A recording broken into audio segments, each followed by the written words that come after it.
السلام علیکم دوستو، شاہد حسین جویا کیسے ہو آپ؟ امید کرتا ہوں آپ سب خیریت سے ہوں گے۔ کچھ دوست مجھے میسیجز کیے انہوں نے اور پوچھا شاہد بھائی یہ امپورٹ کا لائسنس کیسے بنتا ہے یا امپورٹ ایکسپورٹ کیسے کرتے ہیں؟ تو میرے ایک دوست ہیں ملتان میں بہت اچھے، وہ یہ کام کرتے ہیں، یعنی لوگوں کو ٹیکس کے معاملات میں جو ہے نا کافی وہ کروا کے دیتے ہیں، یہ ان کے معاملات کو سیدھا کروا کے دیتے ہیں۔ عام لوگوں کی سمجھ میں نہیں آتے ٹیکس کے معاملات کیسے ہیں، کیسے ان سے نپٹا جائے یا ڈیل کیا جائے۔ تو میں نے ان سے پوچھا، میں نے کہا یار یہ امپورٹ کا پروسیجر جو ہے، میں نے تو بھائی کے نام پہ میرا تو ہے، وہ جیسے وہ آتا جاتا ہے، مجھے تو پتہ نہیں ہے وہ کیسے ہوتا ہے، تو آپ مجھے تھوڑا سا بتائیں گے کہ یہ کیسے ہوتا ہے کہ کوئی بندہ اگر امپورٹ کرنا چاہے، مثال کے طور پہ چائنا سے کوئی چیز منگوانا چاہتا ہے، انڈیا سے منگوانا چاہتا ہے، انڈونیشیا سے، جہاں سے دنیا بھر سے کوئی بھی چیز منگوانی ہے، اس کا پروسیجر کیا ہے، کیسے چیزیں منگوائی جا سکتی ہیں؟ تو جو معلومات مجھے ملی میں چاہتا ہوں آپ دوستوں کے ساتھ میں اس کو تھوڑا سا شیئر کروں۔ سب سے پہلے NTN بنوانا پڑتا ہے، national tax number. National tax number جو ہے یہ RTO کے آفس سے، کسی بھی شہر کے آپ جو ہے نا RTO آفس میں چلے جائیں، وہاں سے آپ کو نیشنل ٹیکس نمبر جو ہے نا وہ مل جاتا ہے۔ اس کی عموماً فیس نہیں ہوتی، عموماً کیا اس کی فیس ہوتی نہیں ہے، یہ فری آف کاسٹ ہے۔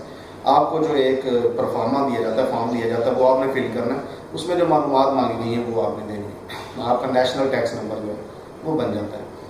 اس کی کوئی فیس نہیں ہے۔ ہاں، اگر آپ خود نہیں بنواتے، آنے جانے سے بچنا چاہتے ہیں اور چاہتے ہیں کہ ایزی ہو جائے کام، گھر بیٹھے ہو جائے، تو جو یہ کام کروا کے دیتے ہیں وہ 2000 روپیہ جو ہے نا عموماً فیس اس کی لیتے ہیں۔ اس میں یہ ہے کہ آپ گھر بیٹھے ہیں، آپ نے اپنے ڈاکومنٹس جو ریکوائرڈ ہے وہ ای میل کر دینے اگلے بندے کو، وہ آپ کو نیشنل ٹیکس نمبر بنوا کے وہ آپ کو جو ہے نا ویسے فارورڈ کر دے گا کاپی۔ نیشنل ٹیکس میں کچھ تفصیلات ہوتی ہیں، اثاثہ جات کی، پیسوں کی، انکم کی، یہ وہ دس دیٹ۔ اس میں یہ ہے کہ جو چیز آپ اس میں درج کروا دیتے ہیں ایک مرتبہ، مثال کے طور پہ آپ کا جو بینک اکاؤنٹ ہے یا جو آپ کے پاس پیسے ہیں وہ 10 کروڑ روپیہ پڑے، تو آپ سے یہ نہیں پوچھا جائے گا کہ وہ 10 کروڑ کہاں سے آیا، اس پہ آپ نے ٹیکس دیا یا نہیں دیا، یا اس پہ ٹیکس دو، ایسا کوئی معاملہ نہیں ہے۔ آپ کی پراپرٹی ہے، فرض کریں آپ کے 10 ایکڑ رقبہ پڑا ہو، آپ سے یہ نہیں پوچھا جائے گا کہ آپ نے 10 ایکڑ پچھلے سال خریدے، اس کے پیسے کہاں سے آئے۔ یعنی جو اس فارم کو فل کرتے وقت آپ نے اپنے اثاثہ جات بتا دینے ہیں نا، ان پہ کوئی ٹیکس نہیں ہے، اس کی چھوٹ ہے، فری آف کاسٹ ہے، آپ اس کو جو مرضی لکھوا سکتے ہیں۔ نمبر 2، نیشنل ٹیکس بننے کے بعد، نیشنل ٹیکس نمبر بننے کے بعد جو بھی انکم آپ کے پاس آ رہی ہے اس کا سورس ضرور پوچھا جائے گا۔ آپ نے کیسے کمائی، کہاں سے کمائی، کتنا پروفٹ آیا، کتنا لاس ہوا، اس پہ کتنا ٹیکس آپ نے پے کیا، اس پہ کتنا ٹیکس بنتا تھا، وغیرہ وغیرہ۔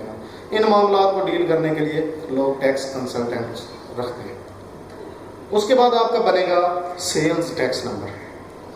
سیلز ٹیکس نمبر جو ہے یہ نیشنل ٹیکس نمبر سے الگ ہوتا ہے، یعنی آپ جو کمپنی رن کر رہے ہیں یا جو بزنس رن کر رہے ہیں، اس کی جو آپ کی انکم ہے، سیلز وغیرہ ہے، اس کا پراپر ریکارڈ جو ہے وہ سیلز ٹیکس نمبر کے حساب سے لیا اور دیا جاتا ہے۔ یہ ساری چیزیں جب بن جاتی ہیں، اس کے بعد آپ نے جو آپ کی اپنی کمپنی ہے یا فرم ہے، وہ اس کا آپ نے ایک اکاؤنٹ کھولنا ہے۔ اس میں ایسا ہے کہ اگر آپ کی کمپنی آپ کے اپنے نام پہ، یعنی آپ سنگل ہینڈر ہیں، یعنی آپ کے کوئی پارٹنرشپ نہیں ہے، آپ کے کوئی دوست اس میں انوالو نہیں ہے، کوئی اور ڈائریکٹر ایسا نہیں ہے جو ملکیت کا دعوے دار ہو سکتا ہے، آپ اکیلے ہیں، ون اینڈ اونلی، تو آپ کو کمپنی رجسٹر کروانے کی ضرورت نہیں ہے۔ آپ کوئی بھی نام رکھیں، وہ NTN STN وغیرہ پہ اس کا انقلاب ہو سکتا ہے۔ لیکن اگر آپ پارٹنر ہیں، 2 ہیں، 3 ہیں، 4 ہیں، 5 ہیں، یعنی جتنے پارٹنرز ہیں، اگر آپ پارٹنرشپ پہ کام کر رہے ہیں تو آپ کو رجسٹرار کے پاس جا کے اپنی کمپنی یا فرم جو ہے وہ رجسٹر کروانا پڑتی ہے۔ میں نے جو کروائی تھی فرم رجسٹر، اس پہ میرا 5000 روپیہ لگا تھا، وہ میں نے ایک وکیل کے ذریعے کروائی تھی، وہ اس نے 5000 روپیہ فیس لی، مجھے 1 ہفتے کے اندر جو ہے فرم رجسٹریشن دے دی۔ اس میں جو چیزیں ضرورت پڑتی ہیں، اس میں شناختی کارڈ کی کاپی چاہیے، جہاں پہ آپ کا آفس یا بزنس آپ رجسٹر کرنا چاہتے ہیں اس کے جو بالکل ریسنٹلی پیڈ بل ہے، بجلی کا بل، اس کی ایک کاپی چاہیے، یا ٹیلی فون کا بل، PTCL لینڈ لائن وغیرہ ہے تو اس کی ایک کاپی چاہیے، اور جو ایگریمنٹ ہے آپ کا، یعنی 2 یا 3 پارٹنر ہیں ان کا جو ایگریمنٹ ہے، ایگریمنٹ لیٹر جو ہے آپ کو دیں گے۔ جس جگہ پہ آپ کام کر رہے ہیں اگر آپ کی اپنی ہے تو فرد ملکیت چاہیے ہوگی، اگر آپ کی کرائے پہ جگہ ہے تو آپ کو کرایہ نامہ یعنی رینٹ ایگریمنٹ جو ہے وہ وہاں پہ پیش کرنا ہوگا۔ یہ 4 ڈاکومنٹ چاہیے، آپ کی فرم رجسٹر ہو جائے گی۔ فرم رجسٹر ہونے کے بعد NTN کے بعد STN کے بعد لیٹر ہیڈ کے اوپر آپ نے تحریر کر کے بینک میں اکاؤنٹ کھلوا لینا. مثال کے طور پہ میری کمپنی ذاتی کمپنی اس کا نام ہے FDN fast distribution network. تو میں اس کا یعنی لیٹر پیڈ پہ لکھ کے دوں گا کہ جی میں اکاؤنٹ کھلوانا چاہتا ہوں کمپنی کے نام پہ. میں اکیلا اس کا 1 and only جو ہے نا مالک ہوں, یہ آپ کا بینک اکاؤنٹ جو ہے وہ کھل جائے گا. اب چیزیں ہو گئی. سب سے پہلے فرم رجسٹریشن کے بعد NTN کے بعد STN کے بعد بینک اکاؤنٹ کے بعد آپ کو چاہیے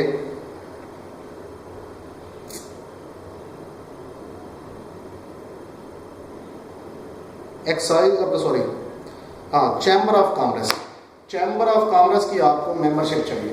یار یہ چیمبر آف کامرس ہی مجھے بولتا ہے, میں نے وہی لکھا. چیمبر آف کامرس کی آپ کو ممبرشپ چاہیے. آپ اپنے کمپنی کے لیٹر ہیڈ پہ جو ہے نا وہ لکھ کے دیں گے چیمبر آف کامرس کا جو آفس ہے آپ کے متعلقہ ڈسٹرکٹ کے اندر. وہاں پہ آپ جو ہے نا اپنا لیٹر ہیڈ دیں گے کہ جی میں یہ کام کرنا چاہتا ہوں, تو میں نے جو ہے نا چیمبر آف کامرس کی ممبرشپ لینی. اس کی فیس ہے 500 روپے.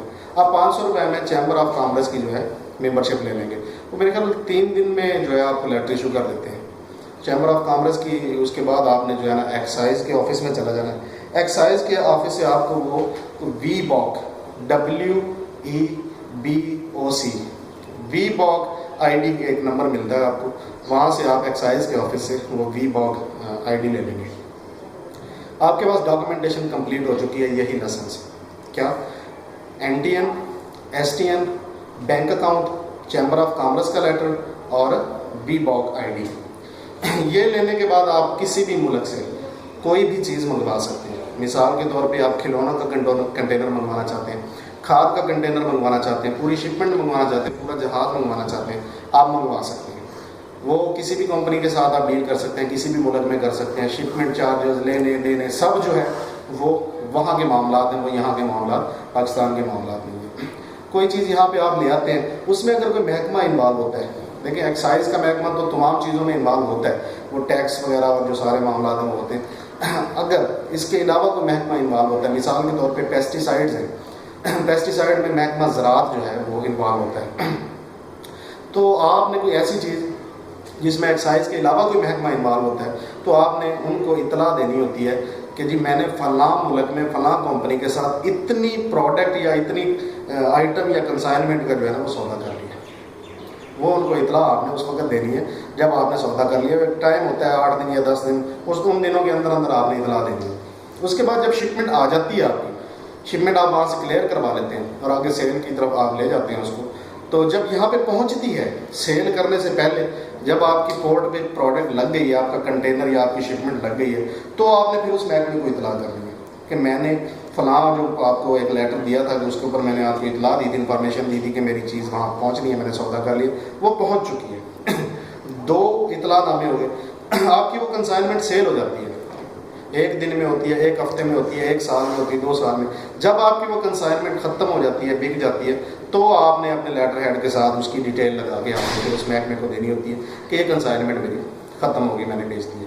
اب آپ کی متواتر کنسائنمنٹس آ رہی ہیں 2 4 5 6 1 2 3 4 دن کے اوپر نیچے آپ کا کام بڑھا ہے, تو اسی حساب سے آپ کنسائنمنٹ وائز شپمنٹ وائز جو ہے نا وہ تفصیل پیچھے ان کے آفس میں جمع کرواؤں گے. تو کیا ہم یعنی امپورٹ کر سکتے ہیں؟ پاکستان میں ٹرینڈ کیا چل رہا ہے؟ ٹرینڈ اس میں اس وقت جو پاکستان میں سب سے زیادہ چیزوں کا چل رہا ہے, جو میں سمجھتا ہوں ذاتی طور پہ, ویسے تو ہر چیز ہی تقریباً امپورٹ ہو رہی ہے, کھادیں جو ہے نا, فرٹیلائزر جو ہے, یہ بہت زیادہ امپورٹ ہو رہی ہے. پاکستان کے اندر کھاد کی جو کمی ہے اس کو پورا کرنے کے لیے چائنا جو ہے نا دا بیسٹ سورس ہے. ویسے تو انڈیا سے بھی آتی ہے, اسپین سے بھی آتی ہے, امریکہ سے بھی آتی ہے, مختلف ممالک سے آتی ہے, لیکن China the best. Rate quality بھی ٹھیک مناسب اور ریٹ بھی جو ہے نا مناسب. اس کے بعد آ جاتی ہے چیز جو میں سمجھتا ہوں کھلونے یا ہارڈ ویئر, جیسے کمپیوٹرز ہو گئے, موبائلز ہو گئے, لیپ ٹاپس ہو گئے. جو یہ چیزیں آ رہی ہیں یا ان سے ریلیٹڈ ایسیسریز ہیں, جیسے ہینڈ فریز ہیں, بیٹریز ہیں, کیسنگز ہیں, ان کی موبائلوں کے یعنی جو بٹنز ہیں وغیرہ وغیرہ, یہ جو چیزیں ہیں یہ بہت بڑی مقدار میں وہاں سے آ رہی ہیں.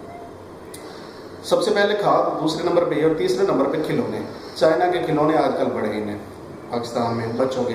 ویسے تو یہاں بھی بہت اچھے کھلونے بنتے ہیں, معیاری کھلونے بنتے ہیں, لیکن جو کاسٹ وائز چائنا ہمیں سوٹ کرتا ہے نا, وہ کوئی اور ملک نہیں کرتا. چائنا ایک تو ہماری پوری دنیا میں چھایا ہوا ہے, آپ کو سب کو پتہ ہی ہے. دوسرا وہاں پہ ریٹ بہت کم ہے,